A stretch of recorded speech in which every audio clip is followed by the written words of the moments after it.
नमस्कार दर्शक बंधु। आज हूँ सेप्टेम्बर मास 22 तारिख सोमवार। आज दिन जाकर टॉप 20 गुरुत्वपूर्ण खबर उपर आसतु नजर पकाइबा। वीडियो को शेष पर्यंत देखंतु। मात्र किछि समय मध्य जानिपारे आज दिनर संपूर्ण खबर। ता पूर्व चैनल नुआ थिले चैनल को सब्सक्राइब करी रखंतु। एमिति प्रतिदिन लाटेस्ट न्यूज सर्वप्रथमे देखिबा पाई। तेबे आसंतु संपूर्ण खबर उपर नजर पकाइबा।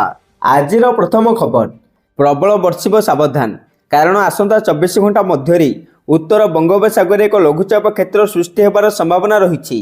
द्वितीय लघुचाप 25 सेप्टेम्बर बेलू पूर्व केन्द्रीय एवं संलग्न उत्तर बंगोपसागर सृष्टि होबार संभावना रही। यही लघुचाप पश्चिम उत्तर पश्चिम दिगरे गति करी 26 सेप्टेम्बर बेलू दक्षिण ओडिशा उत्तर आंध्र प्रदेश उपकूल उत्तर पश्चिम एवं संलग्न पश्चिम केन्द्रीय बंगोपसागर अवपातर रूप नेब। यह 27 सेप्टेम्बर में दक्षिण ओडिशा उत्तर आंध्र प्रदेश उपकूल अतिक्रम करिबार संभावना अच्छी। आउ लघुचाप प्रभाव में 25 रु 27 सेप्टेम्बर मध्य उत्तर एवं संलग्न केन्द्रीय बंगोपसागर एवं आंध्र प्रदेश ओडिशा पश्चिमबंग उपकूल यार निकटवर्ती अंचल समुद्र परिस्थिति अशांत रहिबो। 50 रु 60 किलोमीटर बेगरे पवन बहिबार संभावना रही। तेणु 25 रु 27 सेप्टेम्बर मध्य मत्स्यजीवी मानक उत्तर एवं संलग्न केन्द्रीय बंगोपसागर एवं आंध्र प्रदेश ओडिशा पश्चिमबंग उपकूल एवं निकटवर्ती अंचल न जावाक परामर्श दि जाइछि। समुद्र में थिबा मत्स्यजीवी को 24 सेप्टेम्बर सुधा उपकूल को फेरिबा को सतर्क करा जाइछि। परवर्ती खबर, बदलिब ट्रेन टिकट बुकिंग तरीका। अक्टोबर 1 रु नुआ नियम। यही नुआ नियम विषय में जानिबा जरूरी, नहले समस्या पड़ पारती लोके। गत मासरे भारतीय रेलवे तत्काल टिकट बुकिंग नियम रे बड़ परिवर्तन करिछि। तेबे नुआ नियम मुताबक आपनको आईआरसीटीसी अकाउंट सहित आधार कार्ड लिंक करने बाध्यतामूलक कर जाइछि। वर्तमान जेनेराल रिजर्वेशन रे मध्य ई आधार कार्ड भेरिफिकेशन बाध्यतामूलक हेबो। रिजर्वेशन विंडो खोलिबार प्रथम 15 मिनट पर्यंत केवल आधार लिंक करिथिबा यूजर्स ही जेनेराल रिजर्वेशन रे टिकट पाई परिबे। तेबे रेलवे स्पष्ट करिछि जे स्टेशन रे काउंटर साधारण अर्थात जेनेराल टिकट नेउथिबा लोकंको कौनसी परिचय पत्रर आवश्यकता पड़िबो नहीं। नूतन सिस्टम रे आउ एक विशेष परिवर्तन भी कर जाइछि। वर्तमान तत्काल टिकट बुकिंग विंडो खोलिबार प्रारंभिक 10 मिनट पर्यंत आईआरसीटीसी एजेंट माने टिकट बुकिंग करि परिबे नहीं। रेलवे स्पष्ट करिछि जे बुकिंग आरंभ हेबार प्रथम 10 मिनट पर्यंत केवल आधार लिंक करिथिबा यूजर्स ही टिकट बुकिंग करि परिबे। एसी क्लास रे तत्काल बुकिंग सकाळ 10 टारू 10:30 पर्यंत केवल यात्री मानक पई हेबो एवं नॉन एसी टिकट बुकिंग 11 टारू 11:30 पर्यंत हेबो। यह द्वारा साधारण यात्री माने सहजरे टिकट पाई परिबे। यूजर्स माने रेल कनेक्ट ऐप किंबा वेबसाइट लॉगिन करी माई अकाउंट सेक्शन को जाई आधार ऑथेंटिकेशन करि परिबे। ओटीपी सहित वेरिफिकेशन करिबा परे यूजर्स को प्रोफाइल आधार सहित लिंक होई जिवो। यह पर यूजर्स माने सहजरे तत्काल टिकट बुकिंग करि परिबे। परवर्ती खबर, राज्य सरकार जारी कले विज्ञप्ति। श्रेणीगृह को मोबाइल मना। शिक्षक माने मोबाइल माया पिला ठीक रे पाठ पढ़ाऊ नाहंती तो जदि छात्र छात्री पाखे मोबाइल रहुची से माने पाठर ध्यान देउना। ए सब को नहीं प्रथम थर पई देश में हिमाचल प्रदेश सरकार एक बड़ विज्ञप्ति जारी करिसेंती। हिमाचल प्रदेश शिक्षा विभाग द्वारा जारी कर दैथिबा विज्ञप्ति मुताबक स्कूल समय छात्र छात्री होंतु कि शिक्षक कहीं मोबाइल फोन व्यवहार करि परिबे नहीं। एथिरे छात्र छात्री मानको मोबाइल नहीं स्कूल जीवाको मना कर जायथिला बेले शिक्षक मानको श्रेणीगृह को मोबाइल नेबा को मना करा जायछि। जरूरी समय स्कूल रे थिबा लैंड फोन व्यवहार करि परिबे बोली निर्देश रे कहा जायछि। परवर्ती खबर, आधार कार्ड अपडेट को नहीं सरकार नेले बड़ निष्पत्ति। सेपटे केंद्र सरकार आधार कार्ड संपर्क में एक बड़ निष्पत्ति नैछंती। एबे पिला एवं किशोर मानक पई नूतन पंजीकरण किंबा बायोमेट्रिक अपडेट पई कौनसी शुल्क देबाको पड़िबो नहीं। किंतु यह केवल किछि निर्दिष्ट गोष्ठी पई उद्दिष्ट, जहाको दुईटी वर्ग में विभक्त कर जायछि। प्रथम वर्ग 5 रु 7 वर्ष बयसर पिलांक पई एवं द्वितीय वर्ग 15 रु 17 वर्ष बयसर पिलामानक पई। प्रकृति में 5 वर्ष रु कम बयसर पिलांक पई एक शिशु आधार कार्ड जारी कर जायथाय, जहाको 5 वर्ष पर अपडेट कर जाए।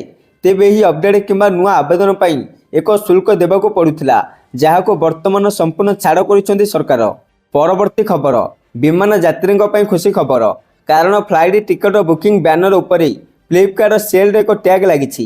एथिरे टिकट उपरे 20% पर्यंत रिहाती ओ अनेक ऑफर मिलुछि। फ्लिपकार्ट सेल एक ऑफर घोषणा करिछि। ଏହି ଘୋଷଣା ଅନୁଯାୟୀ ଗ୍ରାହକ ଅନ୍ତର୍ଜାତୀୟ ବିମାନ ଟିକେଟ୍ ଭଡ଼ା ଉପରେ ଅତି ବେଶୀରେ 25% ପର୍ଯ୍ୟନ୍ତ ସଞ୍ଚୟ କରିପାରିବେ। ସେହିପରି ଫ୍ଲିପକାର୍ଟ ସେଲ୍ ଆଧାରରେ ଘରୋଇ ବିମାନ ଟିକେଟ୍ କିଣୁଥିବା ଗ୍ରାହକଙ୍କୁ ବି ଫାଇଦା ମିଳିବ। କିଛି ସ୍ପେଶାଲ କୋଡ୍ ବ୍ୟବହାର କରି ଗ୍ରାହକମାନେ ଅତି ବେଶୀରେ ଟିକେଟ୍ ମୂଲ୍ୟରେ 3000 ଟଙ୍କା ପର୍ଯ୍ୟନ୍ତ ଛାଡ଼ ପାଇପାରିବେ। କେବଳ ଏତିକି ନୁହେଁ, ଫ୍ଲିପକାର୍ଟ ସେଲ୍ରୁ ଏକ୍ସିସ୍ ବ୍ୟାଙ୍କର କାର୍ଡରୁ ଟିକେଟ୍ ବୁକିଂ କଲେ 5% ପର୍ଯ୍ୟନ୍ତ ଅତିରିକ୍ତ ରିହାତି ମିଳିବ। ପରବର୍ତ୍ତୀ ଖବର, ଗର୍ଭବତୀ ମହିଳାଙ୍କୁ ସରକାର ଦେବେ 1,30,000 ଟଙ୍କା। ଚାପ ମୁକ୍ତ ପାଇଁ ସରକାର ନେଇଛନ୍ତି ଏହି ବଡ଼ ପଦକ୍ଷେପ। କାରଣ ଗର୍ଭବତୀ ହେବା ଯେକୌଣସି ମହିଳାଙ୍କ ପାଇଁ ଏକ ସୌଭାଗ୍ୟ। ତେଣୁ ପ୍ରତ୍ୟେକ ଦେଶ ଗର୍ଭବତୀ ମହିଳାଙ୍କୁ ବିଭିନ୍ନ ସୁବିଧା ପ୍ରଦାନ କରେ। ତେଣୁ ମିଚିଗାନର ଫ୍ଲିଣ୍ଟରେ ମହିଳାମାନଙ୍କୁ ଗର୍ଭଧାରଣ ସମୟରେ 1,30,000 ଟଙ୍କା ଏବଂ ପ୍ରସବ ପରେ ପ୍ରଥମ ବର୍ଷ ପାଇଁ ପ୍ରତି ମାସରେ $500 ପ୍ରଦାନ କରାଯାଇଥାଏ।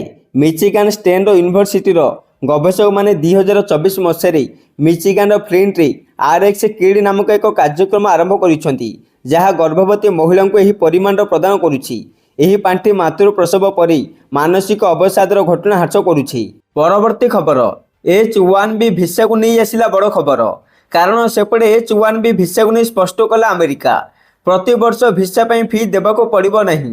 ବର୍ଷକୁ ଥରେ ମାତ୍ର H-1B ଭିସା ପାଇଁ ଫି ଦେବାକୁ ପଡ଼ିବ। କେବଳ ନୂଆ ଆବେଦନକାରୀଙ୍କ କ୍ଷେତ୍ରରେ ହିଁ ନିୟମ ଲାଗୁ ହେବ। ପୁରୁଣା ଭିସାଧାରୀଙ୍କ କ୍ଷେତ୍ରରେ ଏହା ଲାଗୁ ହେବ ନାହିଁ। ସେମାନଙ୍କୁ କୌଣସି ଅତିରିକ୍ତ ଫି ଦେବାକୁ ପଡ଼ିବ ନାହିଁ। ହ୍ୱାଇଟ୍ ହାଉସ୍ ପ୍ରେସ୍ ସେକ୍ରେଟାରୀ ଏନେଇ ସ୍ପଷ୍ଟ କରିଛନ୍ତି।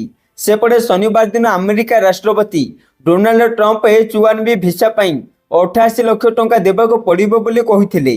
ଏହାପରେ ମେଟା, ମାଇକ୍ରୋସଫ୍ଟ, ଆମାଜନ ଭଳି କମ୍ପାନୀ ବିଦେଶୀ କର୍ମଚାରୀଙ୍କୁ ଆମେରିକାରୁ ଫେରି ଆସିବା ପାଇଁ କହିଥିଲା। ଆଉ ଏବେ ଆମେରିକା ସ୍ପଷ୍ଟ କରିବା ପରେ ନିଷ୍ପତ୍ତି ପରିବର୍ତ୍ତନ କରିଛି। ପରବର୍ତ୍ତୀ ଖବର, ରାଜ୍ୟରେ ଏବେ ହେବ ନାହିଁ ମନ୍ତ୍ରିମଣ୍ଡଳ ସମ୍ପ୍ରସାରଣ। ବିଜେପି ରାଜ୍ୟ ସଭାପତି ମନମୋହନ ସାମଲଙ୍କ ସୂଚନା। ସେପଟେ ଗତ କିଛି ଦିନ ଧରି ଲାଗି ରହିଥିବା ଚର୍ଚ୍ଚାରେ ବିରାମ ଲଗାଇଛନ୍ତି ରାଜ୍ୟ ବିଜେପି ସଭାପତି ମନମୋହନ ସାମଲ। ଗତକାଲି ସମ୍ବଲପୁର ଗସ୍ତ ବେଳେ ମନମୋହନ ସାମଲ ଏହି ଗୁରୁତ୍ୱପୂର୍ଣ୍ଣ ସୂଚନା ଦେଇଛନ୍ତି। ମନମୋହନ କହିଛନ୍ତି, ଏବେ ନିଗମ ବୋର୍ଡ ପାଇଁ ଯୋଜନା ଚାଲିଛି। ଖୁବ୍ ଶୀଘ୍ର ସମ୍ବଲପୁର ଜିଲ୍ଲା ସଭାପତି ଚୟନ ହେବେ।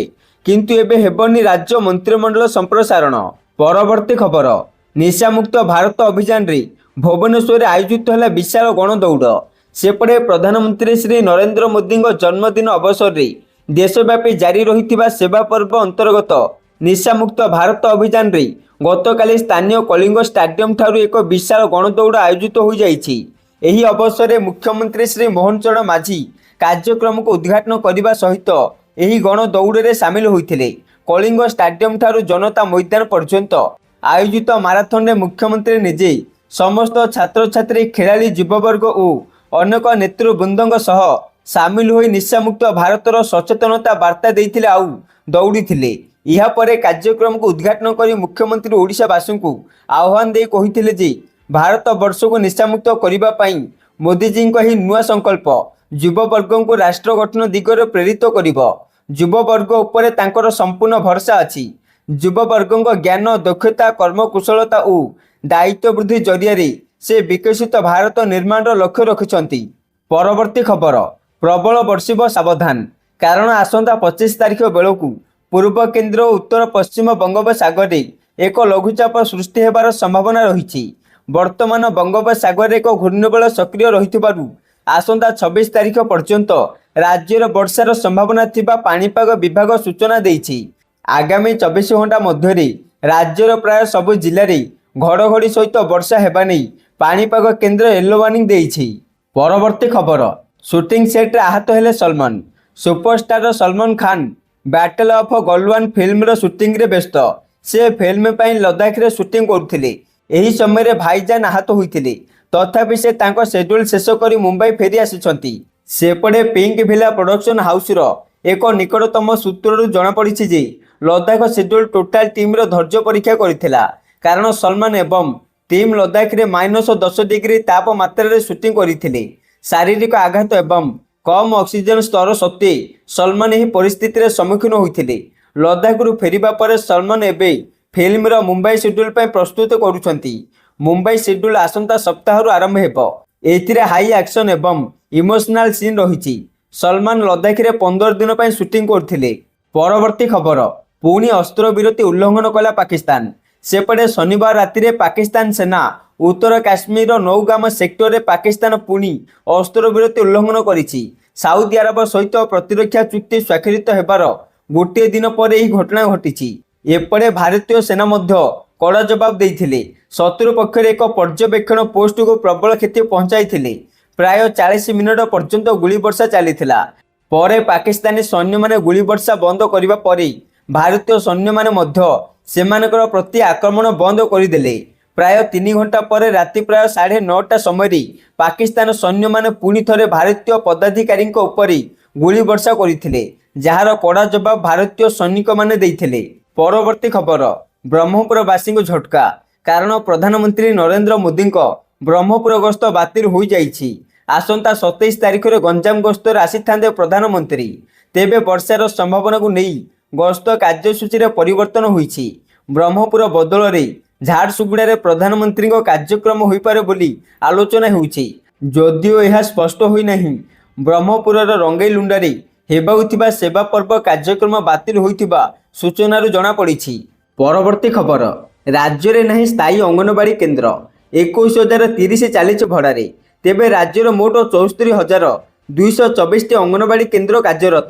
सेथिमध्यरु 53,194 केन्द्रर निजस्व गृह अच्छी। 21,030 अंगनवाड़ी केन्द्र वर्तमान भड़ा घरे चली। 2024-25 आर्थिक वर्ष में भड़ा गृह चलुवा अंगनवाड़ी केन्द्र गुड़िकर भड़ा बाबद को 818 लाख टंका मंजूरी दि जाइथिला। आउ 2025-26 आर्थिक वर्ष में अंगनवाड़ी गुड़िकर भड़ा बाबद को 1584 लाख टंका अनुमोदन दि जाइछि। सेप्टेम्बर 2025 पर्यंतर खर्च पर 786 लाख टंका मंजूर दि जाइछि बोली उपमुख्यमंत्री प्रभाती परिड़ा सूचना देइछंती। सेपटे कांग्रेस सदस्य पवित्र साउंता एक 39 प्रश्नर उत्तर उपमुख्यमंत्री परिड़ा कहते 23,460 अंगनवाड़ी केन्द्र को पाइप जोगे पानीय जल जोगाणर सुविधा दि जाइछि। 37,232 केन्द्र में टॉयलेटर सुविधा अच्छी। 52,590 केन्द्र में रोषेई घर सुविधा अच्छी।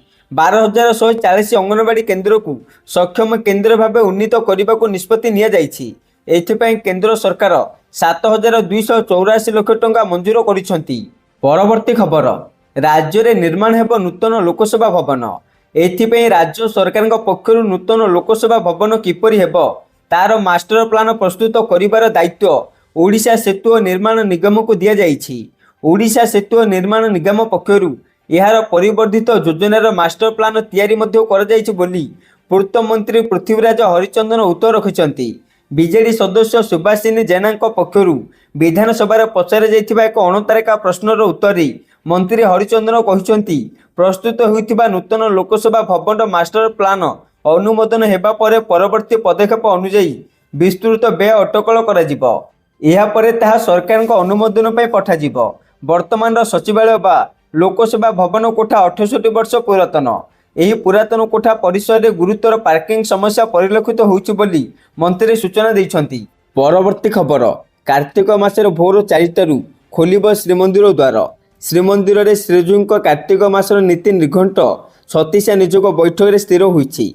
आसंता मास 3 तारिख बालधूप नीति आरंभ हो नवेम्बर 5 तारिख में शेष हेब। एही समय श्रद्धालु दिन 10टा सुधा अबड़ा भोग मिलिबो। मास सारा दैनिक भोर 4 द्वार फिटा सह नीति आरंभ हेब। सकाळ 5टा सुधा मंगल आरती एवं या पर अन्यान्य नीति होई 2:30 सुधा दिवा पहुड़ नीति संपन्न हेब। अपराह्न 5टारे द्वार फिटा एवं रात्र 12टारे रात्र पहुड़ हेब। नवेम्बर 2 तारिख रे पंचक व्रत आरंभ होई 5 तारिख रे शेष हेब। नीति क्षय होइथिबारु चलित वर्ष पंचुक 4 दिन पालन हेब।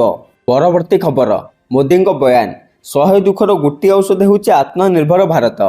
प्रधानमंत्री नरेंद्र मोदी शनिवार गुजरात गस्त जाई भावनगर में पहुंची। सेठार से 35 मिनिट पर्यंत जनता को संबोधित करी विकसित भारत आईन परिवर्तन एवं आत्मनिर्भर भारत विषय उल्लेख करिसेंती। मोदी कहिथिले भारत आज विश्वर बंधुर भावना आग को बढ़ुछि। विश्व आमर शत्रु नुहे। जदि प्रकृति में आमर कहीं शत्रु अच्छी ताहेला अन्य देश उपर निर्भरशीलता। अन्य उपर निर्भर रहिले आमर आत्मसम्मान को बाधिब। 100 दुखर गोटे औषध अच्छी ताहा हेउछि आत्मनिर्भर भारत। एही अवसर में मोदी समुद्ररू समृद्धि कार्यक्रम में सौराष्ट्र एवं ଗୁଜରାଟରେ 34,200 କୋଟି ଟଙ୍କାର ବିକାଶ କାର୍ଯ୍ୟର ଉଦ୍ଘାଟନ ଏବଂ ଶିଳାନ୍ୟାସ କରିଥିଲେ। ପରବର୍ତ୍ତୀ ଖବର, ରୁଷ ଉପରେ ପୁଣି କଠୋର ହେଲେ ୟୁରୋପ, ଲାଗିବ 19ତମ କଟକଣା। ୟୁରୋପୀୟ କମିଶନ ରୁଷ ବିରୋଧରେ ନିଜର 19ତମ କଟକଣା ପ୍ୟାକେଜ ଉପସ୍ଥାପନ କରିଛି। ଆମେରିକା ଚାପ ଯୋଗୁଁ ଏହି ନିଷ୍ପତ୍ତିକୁ ଅଧିକ କଠୋର କରାଯାଇଛି, ଯେଉଁଥିପାଇଁ ଏହାର ଘୋଷଣାରେ ସପ୍ତାହେ ବିଳମ୍ବ ହୋଇଥିଲା। ୟୁରୋପୀୟ କମିଶନର ମୁଖପାତ୍ର ପାଉଲା ପିନୋୟା ସ୍ପଷ୍ଟ କରିଛନ୍ତି, ଏହି ନୂଆ କଟକଣାରେ ରୁଷର ବ୍ୟାଙ୍କ, କ୍ରିପ୍ଟୋ ସମ୍ପତ୍ତି ଏବଂ ଶକ୍ତି ଆମଦାନୀକୁ ଲକ୍ଷ୍ୟ ରଖାଯିବ। ଏହା ପୂର୍ବରୁ ଆମେରିକା ରାଷ୍ଟ୍ରପତି ଡୋନାଲ୍ଡ ଟ୍ରମ୍ପ ୟୁରୋପୀୟ ଦେଶମାନଙ୍କୁ ରୁଷରୁ ତେଲ କିଣିବା ସମ୍ପୂର୍ଣ୍ଣ ବନ୍ଦ କରିବାକୁ ଆହ୍ୱାନ ଦେଇଥିଲେ। ଉଲ୍ଲେଖଯୋଗ୍ୟ ଯେ 2022ରେ ୟୁକ୍ରେନ ଯୁଦ୍ଧ ଆରମ୍ଭ ପରଠାରୁ ୟୁରୋପୀୟ ସଂଘ ରୁଷ ଉପରେ ଅର୍ଥ, ପ୍ରଯୁକ୍ତିବିଦ୍ୟା ଏବଂ ଶକ୍ତି କ୍ଷେତ୍ରରେ 18 ଥର କଟକଣା ଲଗାଇ ସାରିଛି। ପରବର୍ତ୍ତୀ ଖବର, ପାକିସ୍ତାନରେ ନୂଆ ଠିକଣା କଲେଣି ଆତଙ୍କୀ, ସହାୟତା ଦେଉଛନ୍ତି ସରକାର। ସେପଟେ ଅପରେସନ ସିନ୍ଦୁରରେ ପାକିସ୍ତାନର ଆତଙ୍କୀ ଆଡ୍ଡାଗୁଡ଼ିକ ଧ୍ୱସ୍ତ ହୋଇଯାଇଥିଲା। ବିଶେଷ କରି ପାକ୍ ଅଧିକୃତ କାଶ୍ମୀର ବା ପିଓକେରେ ଆତଙ୍କୀମାନେ ଟାର୍ଗେଟରେ ଥିଲେ। ଭାରତୀୟ ସେନା ପୁଣି କେତେବେଳେ ଆକ୍ରମଣ କରିବାର ଆଶଙ୍କା କରୁଛନ୍ତି ଆତଙ୍କୀ, ତେଣୁ ସେମାନେ ପାକିସ୍ତାନରେ ନୂଆ ଠିକଣା ତିଆରି କରିଛନ୍ତି। ଆଫଗାନିସ୍ତାନକୁ ଲାଗିଥିବା ଖାଇବର ପାଖତୁନୱା ପ୍ରଦେଶର ପାହାଡ଼ିଆ ଅଞ୍ଚଳରେ ଆଡ୍ଡା ନିର୍ମାଣ କରିଛନ୍ତି। ଜୈଶ-ଇ-ମହମ୍ମଦ ଓ ହିଜବୁଲ ମୁଜାହିଦ୍ର ନୂଆ ପ୍ରଶିକ୍ଷଣ କେନ୍ଦ୍ର ଗଢ଼ି ଉଠିଛି। ପାକ୍ ସେନାର ପୂର୍ବତନ କମାଣ୍ଡର ଖାଲିଦ ଖାନ୍ ତତ୍ତ୍ୱାବଧାନରେ ହିଜବୁଲ ଟ୍ରେନିଂ ସେଣ୍ଟର ପରିଚାଳିତ ହେଉଛି। ଆତଙ୍କୀ ଆକା ମାସୁଦ ଆଝାରର ଘନିଷ୍ଠ କମାଣ୍ଡରମାନଙ୍କୁ ଜୈଶ ଆତଙ୍କୀଙ୍କୁ ଟ୍ରେନିଂ ଦେଉଛନ୍ତି। ସମସ୍ତ ଆତଙ୍କୀଙ୍କୁ ପାକିସ୍ତାନ ସରକାର ସହାୟତା ଯୋଗାଇ ଦେଉଥିବା ପ୍ରମାଣ ମିଳିଛି। ପରବର୍ତ୍ତୀ ଖବର, ସାଉଦି ଆରବକୁ ଆଣବିକ ଅସ୍ତ୍ର ଦେବ ପାକିସ୍ତାନ। ଦୁଇ ଦେଶ ମଧ୍ୟରେ ହୋଇଥିବା ପ୍ରତିରକ୍ଷା ରାଜିନାମା ଅନୁସାରେ ସାଉଦି ଆରବକୁ ଆଣବିକ ଅସ୍ତ୍ର ଦେବ ପାକିସ୍ତାନ। ପାକିସ୍ତାନର ପ୍ରତିରକ୍ଷା ମନ୍ତ୍ରୀ ଖ୍ୱାଜା ଆରିଫ ଏଭଳି ସୂଚନା ଦେଇଛନ୍ତି। ଏକ ଟେଲିଭିଜନ ଚ୍ୟାନେଲକୁ ସେ କହିଛନ୍ତି, ଆମର ଆଣବିକ କ୍ଷମତା ବେଶ୍ ଉନ୍ନତ। ତେଣୁ ରାଜିନାମା ଅନୁସାରେ ସାଉଦି ଆରବ ଯେବେ ଚାହିଁବ ଆମର ଆଣବିକ ଅସ୍ତ୍ର ବ୍ୟବହାର କରିପାରିବ। ଆମର ସବୁ ଆଣବିକ ପ୍ରତିଷ୍ଠାନ ସବୁବେଳେ ଯାଞ୍ଚ ପାଇଁ ଖୋଲା ରହିଛି। ଯାଞ୍ଚ ଅନୁସାରେ ଆମକୁ ପ୍ରମାଣପତ୍ର ମିଳୁଛି। କୌଣସି ଆଇନ ଉଲ୍ଲଂଘନ କରୁନାହୁଁ। ତେବେ ନିଜର ସୁରକ୍ଷା ଲାଗି ଆଣବିକ ଅସ୍ତ୍ର ବ୍ୟବହାର ହେବ। ରାଜିନାମା ଅନୁସାରେ ଦୁଇ ଦେଶ ପରସ୍ପରକୁ ରକ୍ଷା କରିବାକୁ ପ୍ରତିଶ୍ରୁତିବଦ୍ଧ ହୋଇଛନ୍ତି। ପାକିସ୍ତାନ ଉପରେ ଯଦି ଭାରତ ଆକ୍ରମଣ କରେ, ତେବେ ସାଉଦି ଆରବ ଆମକୁ ସୁରକ୍ଷା ପ୍ରଦାନ କରିବ। ପରବର୍ତ୍ତୀ ଖବର, ୟୁକ୍ରେନ ଉପରେ ରୁଷର ବ୍ୟାପକ ଆକ୍ରମଣ, ରାତିକରେ ଛାଡ଼ିଲା 580 ଡ୍ରୋନ୍। ୟୁକ୍ରେନ ଉପରେ ରୁଷ ଆକ୍ରମଣକୁ ଜୋରଦାର କରିଛି। ଶୁକ୍ରବାର ଗୋଟିଏ ରାତିରେ 400 ମିସାଇଲ ଏବଂ 580ରୁ ଅଧିକ ଡ୍ରୋନ୍ ଜରିଆରେ ଆକ୍ରମଣ କରାଯାଇଛି। ଉଭୟ ବାଲିଷ୍ଟିକ୍ ଓ କ୍ରୁଜ୍ ମିସାଇଲ ମାଡ଼ ହୋଇଥିଲା। ୟୁକ୍ରେନର ସମସ୍ତ ସହରରେ ସତର୍କତା ସାଇରନ୍ ବାଜୁଥିବା ଶୁଣିବାକୁ ମିଳିଥିଲା। ଏହି ଆକ୍ରମଣରେ 3 ଜଣଙ୍କ ମୃତ୍ୟୁ ହୋଇଥିବା ଏବଂ 50ରୁ ଅଧିକ ଆହତ ହୋଇଥିବା କହିଛନ୍ତି ୟୁକ୍ରେନ ରାଷ୍ଟ୍ରପତି ଭ୍ଲାଦିମିର୍ ଜେଲେନ୍ସ୍କି। ୟୁକ୍ରେନ ପକ୍ଷରୁ ହୋଇଥିବା ଡ୍ରୋନ୍ ଆକ୍ରମଣର ଜବାବରେ ଏହି ଆକ୍ରମଣ କରାଯାଇଥିବା ରୁଷ ପ୍ରତିରକ୍ଷା ମନ୍ତ୍ରଣାଳୟ କହିଛି। ଗୋଟିଏ ରାତିରେ ୟୁକ୍ରେନର 179ଟି ଡ୍ରୋନ୍ ଖସାଇ ଦିଆଯାଇଥିବା ରୁଷ ଦାବି କରିଛି। ଅପରପକ୍ଷରେ ରୁଷର 3ଟି ଯୁଦ୍ଧ ବିମାନ ଆକାଶ ସୀମା ଉଲ୍ଲଂଘନ କରିଥିବା ଇସ୍ତୋନିଆ ଅଭିଯୋଗ କରିଛି। ଅବଶ୍ୟ ରୁଷ ଏହାକୁ ଅସ୍ୱୀକାର କରିଛି। ପରବର୍ତ୍ତୀ ଖବର, ନିର୍ବାଚନ କମିଶନଙ୍କୁ ଆପର ଟାର୍ଗେଟ। କେଜରିୱାଲଙ୍କ ଆସନରୁ ଅନେକ ଭୋଟରଙ୍କ ନାମ କଟାଯାଇଥିଲା। ରାହୁଲ ଗାନ୍ଧୀଙ୍କ ପରେ ଆମ୍ ଆଦମୀ ପାର୍ଟି ତଥା ଆପର ନିର୍ବାଚନ କମିଶନଙ୍କ ବିରୋଧରେ ଭୋଟ ଚୋରି ଅଭିଯୋଗ ଆଣିଛି। ଆପ୍ ନେତା ସୌରଭ ଭରଦ୍ୱାଜ ସାମ୍ବାଦିକ ସମ୍ମିଳନୀ କରି ଦାବି କରିଛନ୍ତି, ଅରବିନ୍ଦ କେଜରିୱାଲଙ୍କ ନୂଆଦିଲ୍ଲୀ ଆସନରୁ ବିପୁଳ ସଂଖ୍ୟାରେ ଭୋଟରଙ୍କ ନାମ କଟାଯାଇଛି। 2020ରେ ନୂଆଦିଲ୍ଲୀ ବିଧାନସଭା କ୍ଷେତ୍ରରେ 1.48 ଲକ୍ଷ ଭୋଟର ଥିଲେ। 2025 ବେଳକୁ ଏହା 1.06 ଲକ୍ଷକୁ ଖସି ଆସିଥିଲା। ପ୍ରାୟ 42,000 ନାମ ଭୋଟର ତାଲିକାରୁ ଗାୟବ ହୋଇଯାଇଛି। ଏନେଇ ପୂର୍ବତନ ମୁଖ୍ୟମନ୍ତ୍ରୀ ଆତିଶ ମାର୍ଲେନା ଗତ ଜାନୁଆରୀ 5ରେ ତତ୍କାଳୀନ ମୁଖ୍ୟ ନିର୍ବାଚନ କମିଶନର ରାଜୀବ କୁମାରଙ୍କୁ ଚିଠି ଲେଖି ଅଭିଯୋଗ କରିଥିଲେ। ଅନ୍ୟପକ୍ଷରେ ନିର୍ବାଚନ କମିଶନର ଆପର ଅଭିଯୋଗକୁ ଖାରଜ କରିଦେଇଛନ୍ତି।